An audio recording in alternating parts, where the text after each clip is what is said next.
Hello and welcome to another episode of Between the Bites. My name is Derik. My name is Gary Arnold. And today we are joined by a new face of the podcast, Kody Ogden, Director of Technical Operations here at Executech with us. Kody, how you doing? Good. How are you guys? Great. Good. Thanks for I can't having believe we me. haven't This had is you awesome. on before. I know. It's crazy. I always get jealous when I see like James in here. I'm like, man, when am I ever going to be part of this podcast? Careful, you end up as a regular. Yeah, there you go. No, I appreciate it, though. Thanks for having me. Let's start. Kody, tell us a little bit about what it is that you do at Executech, how long you've been with the company. Yeah. So I've been here for about 5.5 years or so. I originally got hired to kind of do the basic help desk stuff for internal Executech employees. My job was to essentially go to the office every day and, if somebody had a software issue or a hardware issue with their computer, whatever it might be, that was kind of my job to take that on. That got boring after pretty quickly, I'd say. I wanted to kind of branch out, learn more about IT, learn a lot, progress a lot, do whatever I could do. Then I started kind of taking on some of the more advanced tier 3, going from client to client to client, fixing anything and everything that got thrown my way. Ran a team for a little while and, got the opportunity to, about 2-3 years ago, got the opportunity to kind of take over the service desk as a whole. Kind of new for us. I mean, the service desk did exist at that time, but it was pretty basic, I would say.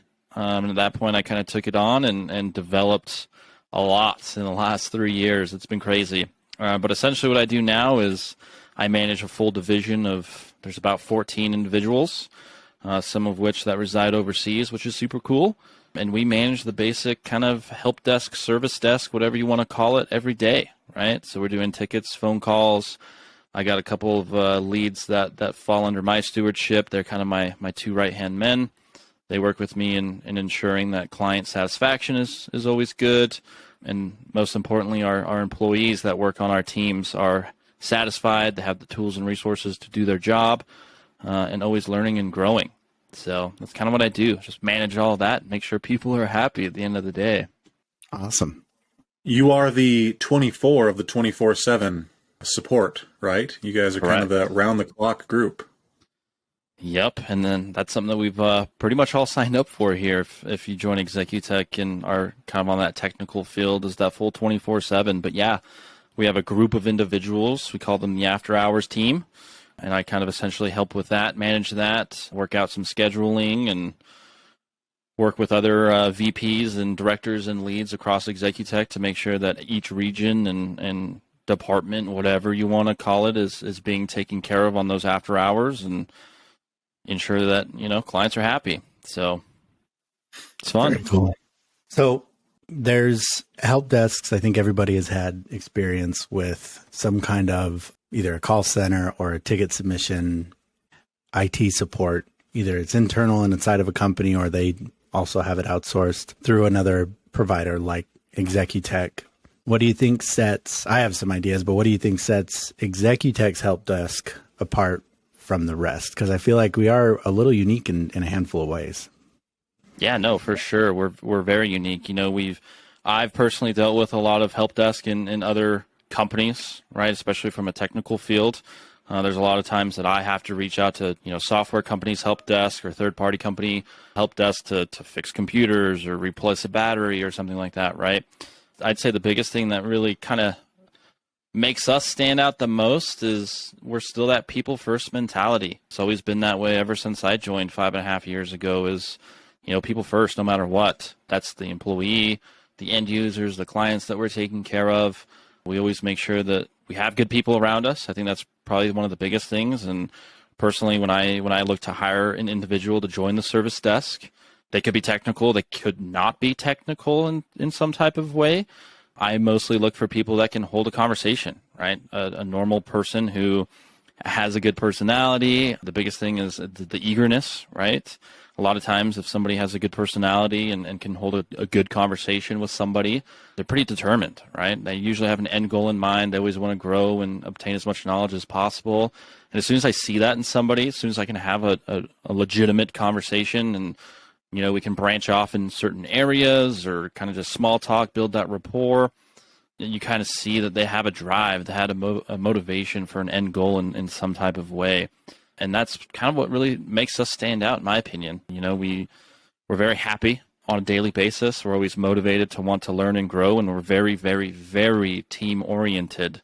We've got people on every team here, whether it's the service desk or just Executech as a whole, that teamwork is a huge mentality, right? If you don't know something, it's totally okay to ask questions, and you have a full 300 individuals here that are very technical that work at Executech that are willing to help you out, and vice versa, right?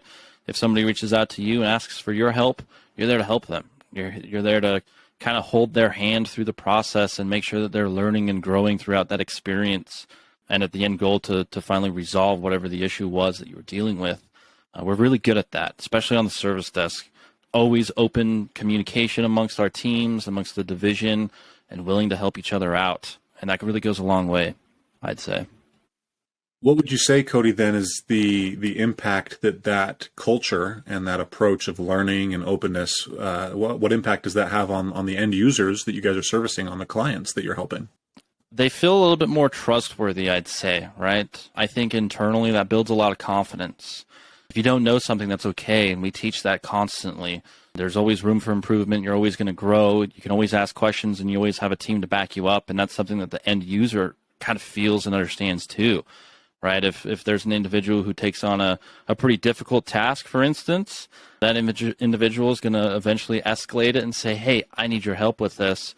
Now you've got 2, 3, 4, however many people working with that specific end user trying to figure out how to resolve their problem.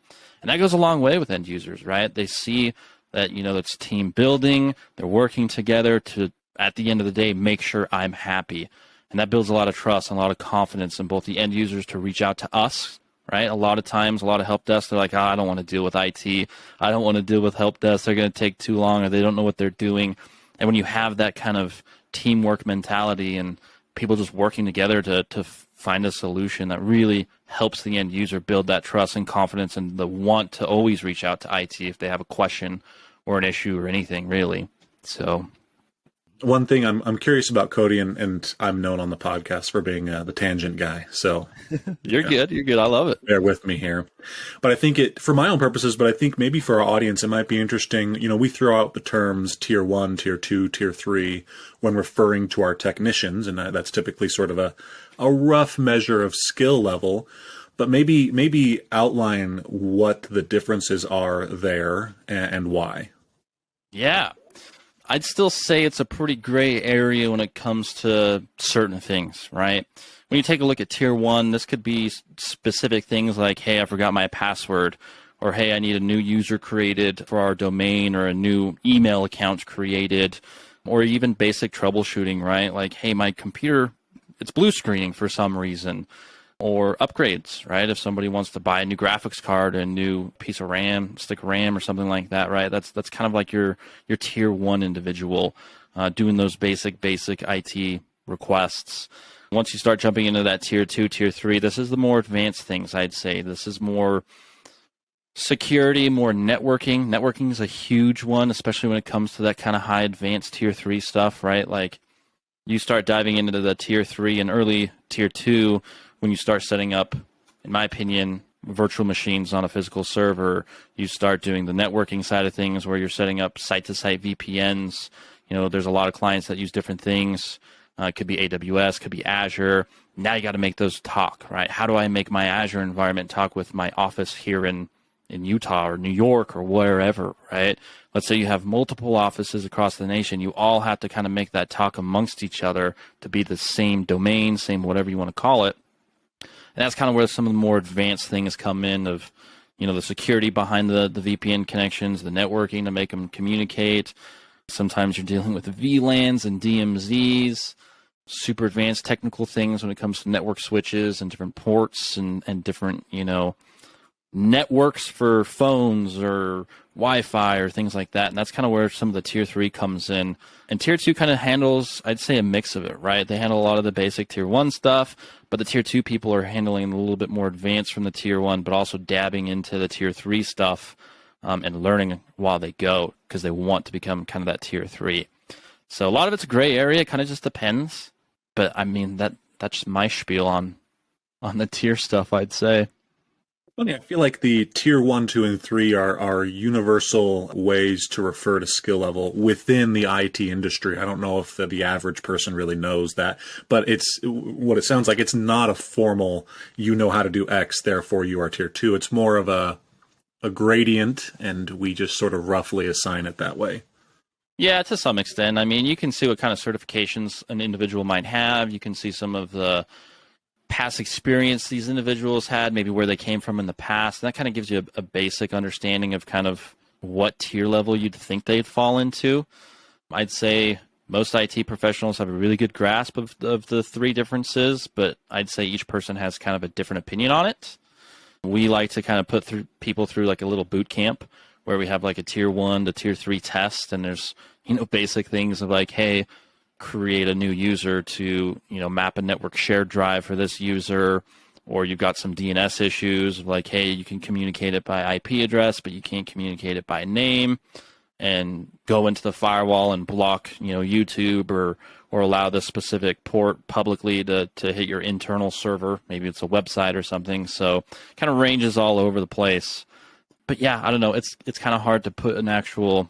Some companies do it better than others. I know Dell does a really good job at kind of categorizing tier 1 people, 2 and 3 and whatnot. But I still say at the end of the day, really hard to grasp it to some extent. But you kind of know, just in the business.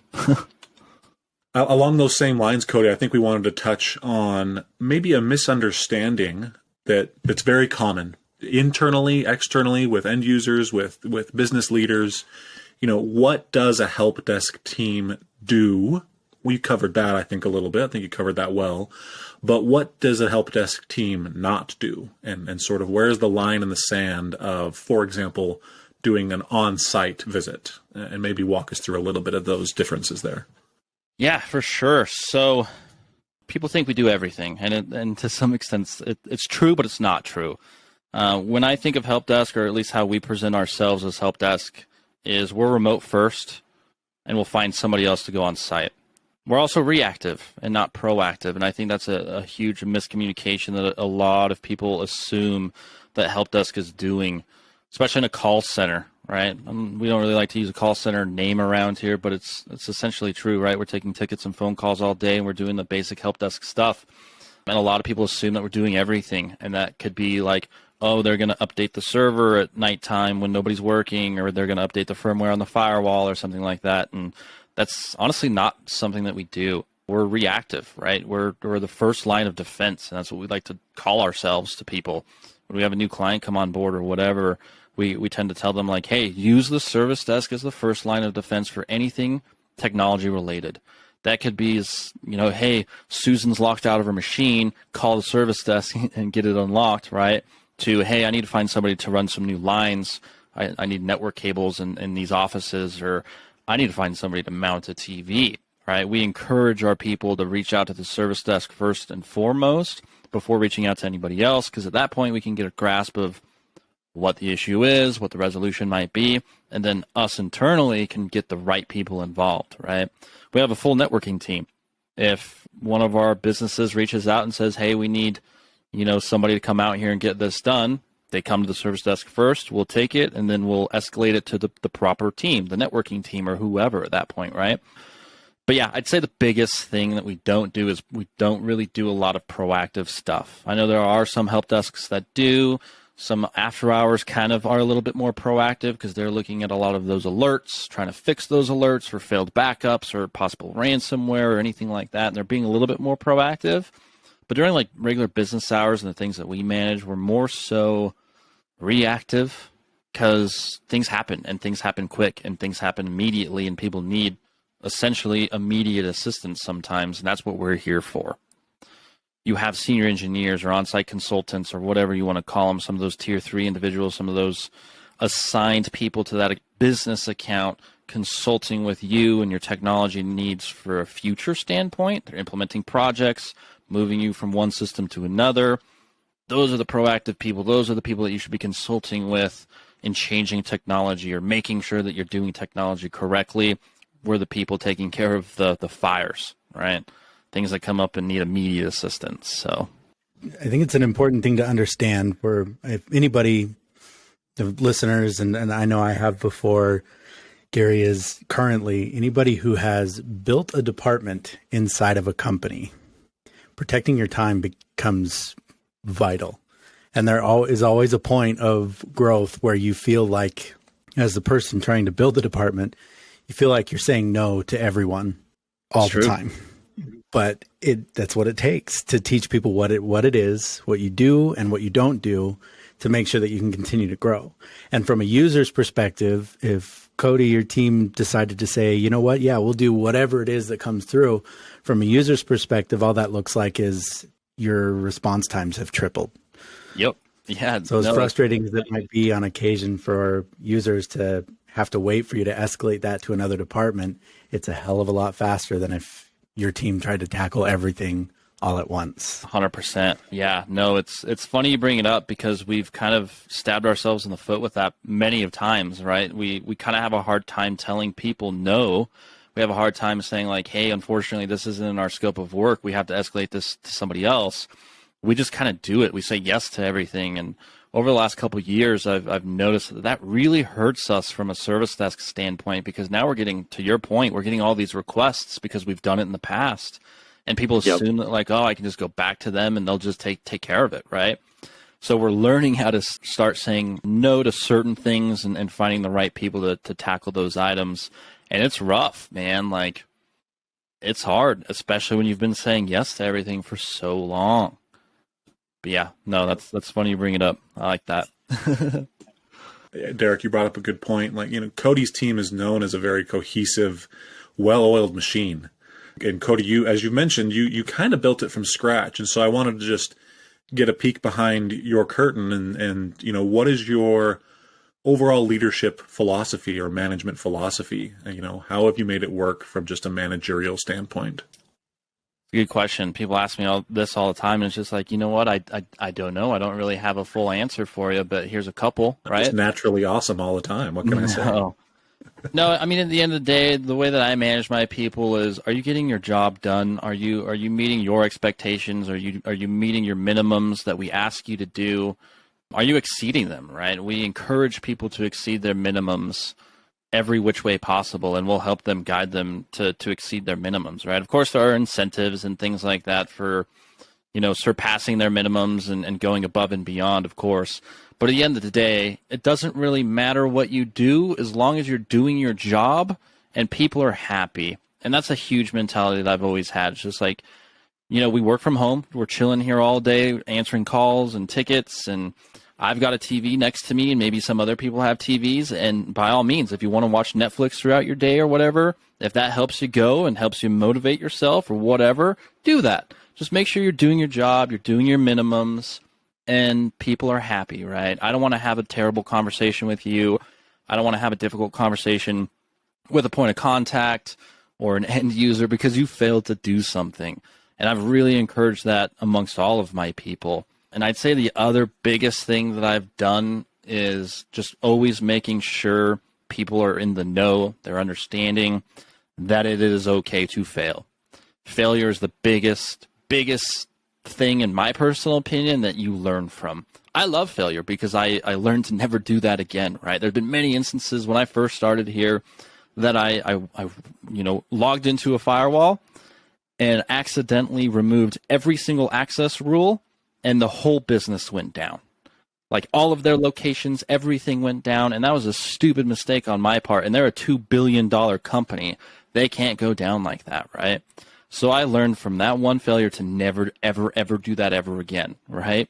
And that's the thing that I tell people the most is like, you have to learn from your failures. You have to accept that you failed at something, try it a different way, and learn from it, right?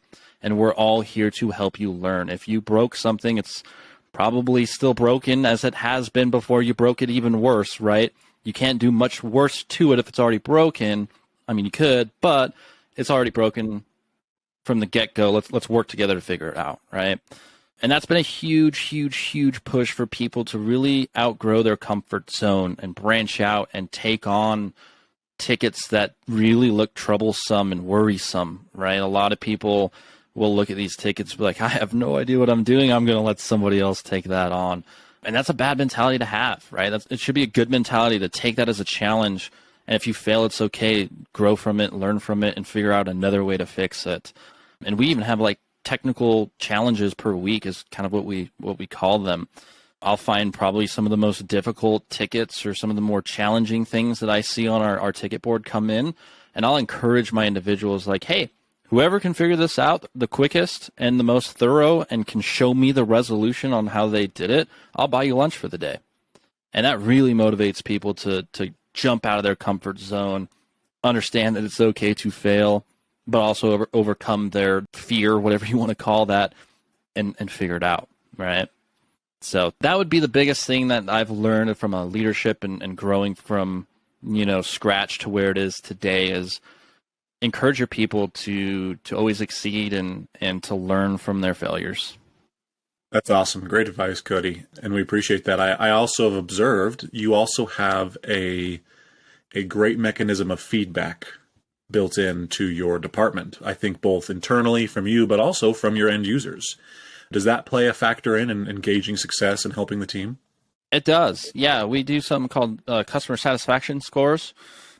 So when you close a ticket or something, it actually emails the end user that you were working with and asks them. There's three options. You got a green smiley face. You've got kind of just that moderate meh yellow face, and then you have a frowny face that's red. And that's a survey that the end user can select about their experience with you. It also gives them the opportunity to write something about them, right? If they had a poor experience, they can write that poor experience out. If they had an amazing experience, they can write that out.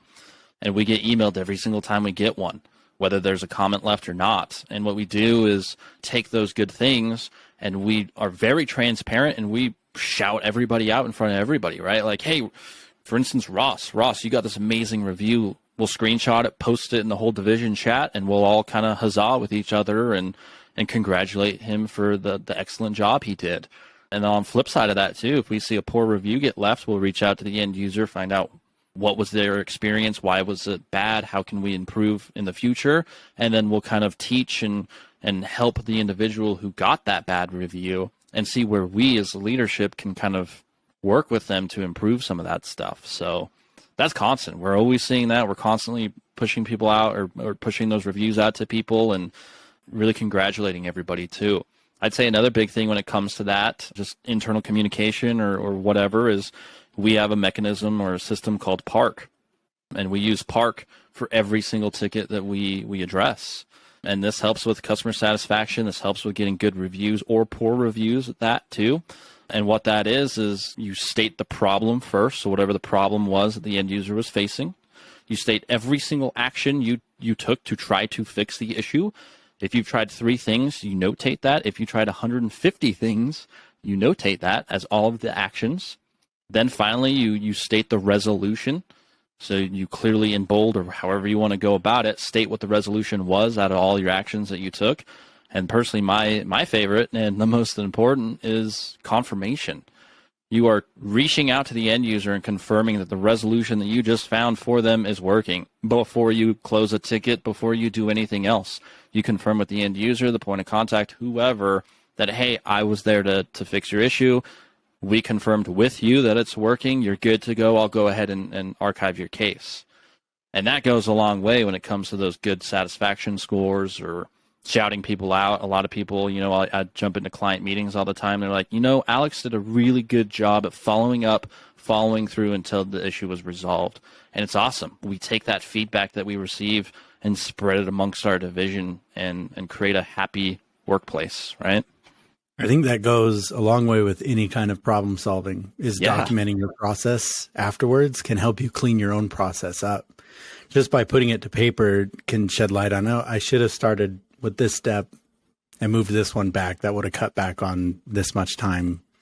And it helps you clarify it. It also makes you more efficient at your own process. The better you can document it and have it written down, the easier it is for you to retain it yourself And you can always go back too, and that's one of the biggest things that we have is, we state all of these actions that we try to take in the resolutions, and 6 months later, Jerry's having the same issue. I can go back to that ticket that was the resolution to it, and quickly and efficiently, like you said, figure out what the resolution was or whatever, and get it fixed for Jerry.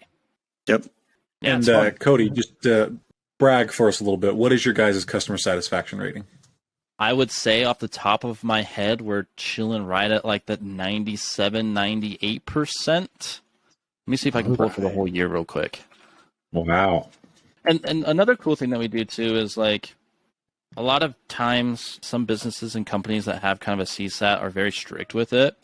We want to hear both sides of the story. If somebody gets a bad review and they want to dispute that and be like, oh, that's not what happened or whatever, we'll give our person the opportunity to kind of state their story, right? We hear the end user's story because obviously we got a poor review from them, but I want to hear the story on our side of things. So we give them the opportunity to kind of dispute that and then take it from there, whether it's a learning opportunity for everybody or whatever it might be. You know what I mean?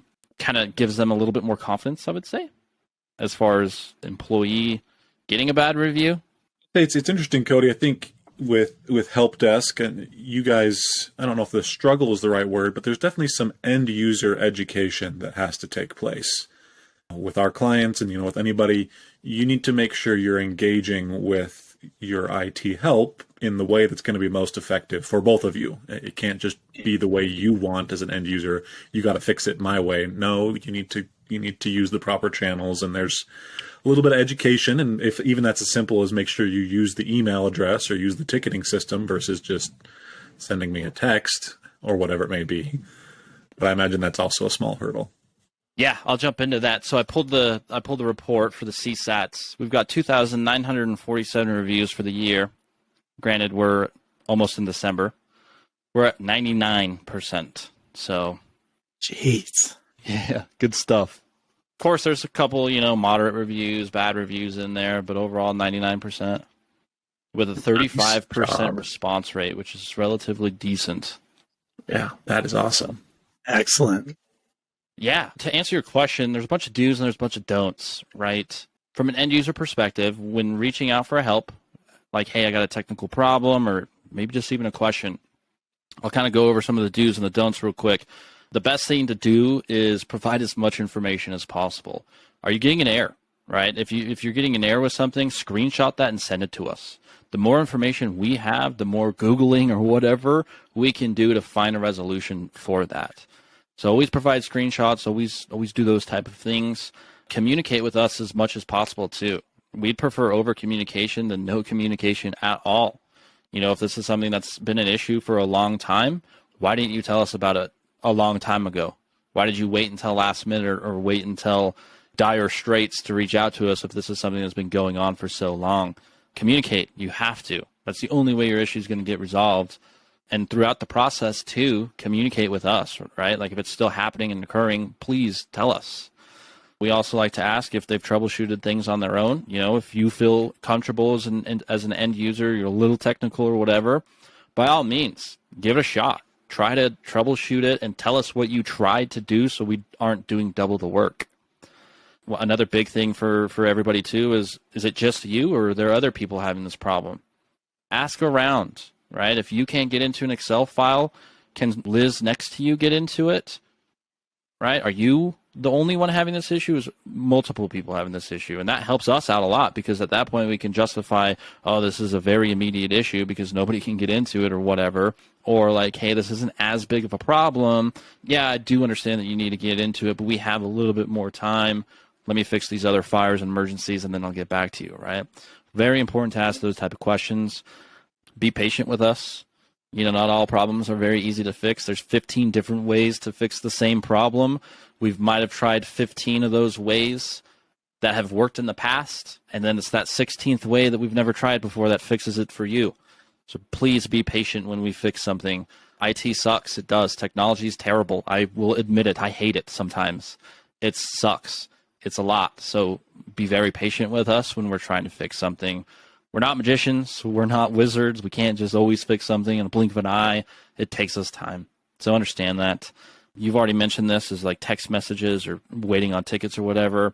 If you're down, you can't do your job, you're losing money, don't just submit a ticket and expect us to call you back immediately. It doesn't work that way. We've got so many tickets that we're taking on. If it's that dire and it's that urgent, you need to pick up the phone and give us a phone call. That is the absolute fastest way to get a hold of us. Don't text us. Don't submit a ticket. Don't email us. Call us. And if we don't answer, call us again, right? You'll leave a voicemail. We can transcribe that voicemail. And if you don't hear back from us soon, give us another phone call, right? If it's that urgent. And then, of course, ask questions. Another do. Always ask questions. If you have a question about literally anything, please ask us. There's no dumb question. We're not going to judge you. Nothing like that. If you've got an issue, you don't know what you're doing, or you're having a hard time with something, just call us and ask us, and we'll do what we can for you, right? A couple do's, a couple don'ts, a little bit mixed up in there. I've got a couple more don'ts that I'd like to go over just real quick, if that's totally okay. Don't be vague, don't assume something, and don't ghost us, and please don't be rude to us. We are here to help you. You're reaching out to us for help because you can't figure it out or it's just not working, right? Please be patient. Please be nice. We're here to help you. And don't assume that we know things off the top of our head. I've kind of already touched base on this. We're here to help you, and you have to understand that, right? This kind of goes along with something do and don't. If you are technical, by all means, troubleshoot it. But if you're not technical, please don't touch it. Reach out to the professionals first and foremost before you make something worse. Not saying that you will, but just saying, right? Like if you have no idea what you're doing, just don't touch it. Leave it alone and reach out to us, and we'll take care of it for you, right? We've had many instances where people are doing all of these things, and at the end of the day, they've made it worse, and now it takes double the amount of time to fix it. If you just would have left it there and let us take care of it, it would have been a much faster fix, right? So please know that. Another thing this kind of goes along with some pretty funny stories that we've dealt with many times, nothing really specific. But if you want us to remote into your computer because you need to fix something, please don't touch your mouse. Don't touch your keyboard. Don't continue working. We can't do our jobs if you're continuing to do your job, right? There's been many instances where personally me and other people on the division have had to literally block the guest input because they wouldn't stop moving their mouse around and they wouldn't stop trying to email somebody when we're directly remoted into their machine to fix their problem. Like, I don't know how you want us to do our job if we can't, right? So don't do that. And then back to, if you don't know technology or you have questions, this is more specifically when it's involving a cybersecurity potential incident. Don't click on something you don't know. If you get a suspicious email, look at who it was sent from. And that's the biggest thing, right? You can prevent so much stuff if you just look at the from address. It might say their name, of course, right? It might say Gary Arnold sent you an email, but Gary Arnold might have a weird Gmail address. You're like, oh, that's not Gary. That's somebody trying to impersonate Gary, right? Look at the from address every single time. Look at the links. Don't click on links that you aren't expecting to receive. Don't click on links that you don't know what they are. And at the end of the day, if you're still unsure of those things, call your service desk, call your help desk, and simply ask them, hey, I got this weird email. It's got this weird link. I went to it, wants me to enter my credentials. I don't know what this is. Just call us, right? Call us, ask that question, and we are always going to be there to help you. That's a lot of things that people do well and what we do well, and a lot of things that people don't do super well and whatever, right? So those are kind of my do's and don'ts. Very long spiel, but that answers your question, Gary. I love it. Unprompted. Derik and I, we did not coach Kody to bring it full circle on the cybersecurity themes that we seem to always hit on. But if you're a frequent listener, we always hit on that, so it must be important. Stay suspicious. Yep. It's bad out there, and it keeps getting worse. And cybersecurity is the number one growing department in any technology field across the globe right now. Yep. All right. Yeah, we'll go ahead and wrap this episode up. Thank you again, Kody, for joining us. And yeah, we'll have here in another week or so, we'll do another episode with you on some troubleshooting tips that anybody can do and some fun war stories from the front lines of help desk. I think it'll be some pretty good stuff. Yeah. No, so thanks again. Awesome. Yeah, that'd be great. Thanks again, Gary and Kody, for joining us. Thanks, guys. We'll see you next time. Thanks for having me. Appreciate it. All right. See you guys on the next one. See you guys. See ya.